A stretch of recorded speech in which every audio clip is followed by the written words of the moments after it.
Saudara-saudari sahabat Lentera Sabda yang terkasih, hari ini, hari Minggu tanggal 6 Februari 2022, bersama dengan Gereja Kudus, kita memasuki hari Minggu biasa, pekan yang kelima.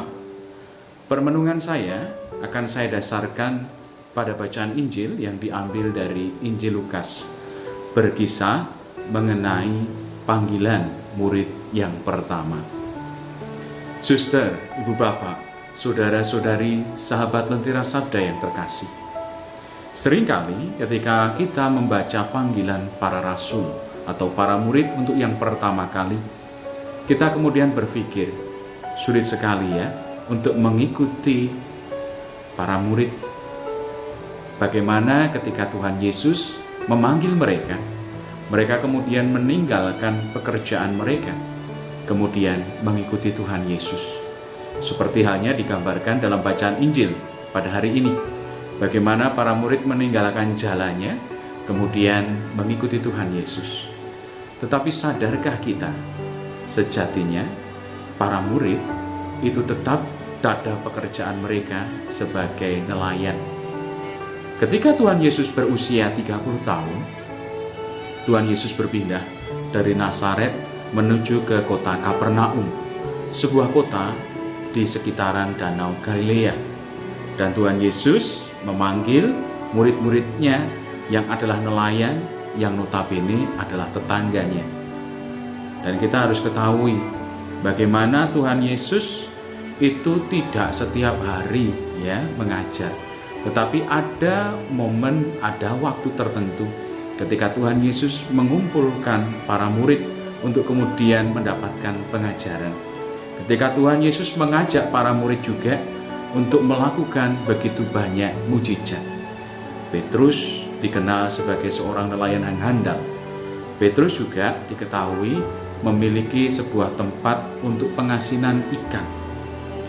Ada satu hal yang menarik dan juga penting untuk kita ketahui, bagaimana akhirnya Petrus memberikan diri, memberikan waktu, dan juga memberikan tempatnya untuk pelayanan Tuhan.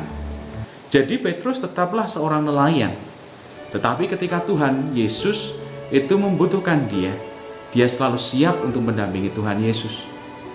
Ketika Tuhan Yesus membutuhkan tempat untuk mengajar atau menyembuhkan orang, dia juga siap juga menyiapkan tempat, yaitu rumahnya untuk Tuhan Yesus. Bahkan juga Petrus memberikan juga dana yang mensupport karya dari Tuhan Yesus. Jadi sebetulnya kalau kita melihat di dalam pengalaman hidup kita pun juga sama. Kita sudah melakukan juga seperti halnya para rasul. Ketika kita apa? Ketika kita senantiasa memberikan waktu, diri, pikiran, dan juga sebagian dari harta yang kita miliki untuk karya dan juga pelayanan gereja. Ketika mungkin sebagai prodiakon, mungkin juga sebagai dewan, paroki, ataupun juga sebagai pelayan-pelayan di gereja. Ketika gereja membutuhkan, kita selalu siap. Kita menyediakan tempat kita juga sebagai tempat untuk berkumpul dan juga berdoa.